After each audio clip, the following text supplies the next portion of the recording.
Today I'm going to be showing you all the animals that I've killed with my blowgun and slingshot.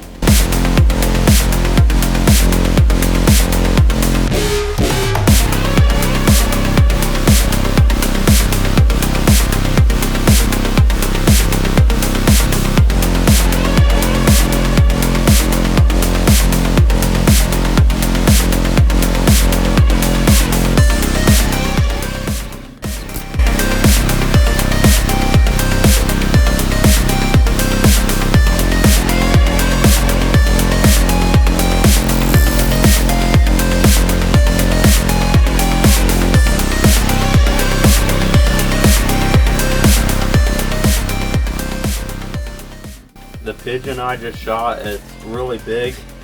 It was the only white one we've been seeing around here. It's all white. It's really beautiful. And the slingshot that I made in the previous video, it killed it instantly. I hit it right in the head, and it's a really nice pigeon.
If you'd like to see the video where I made my aluminum slingshot, you can click right up here.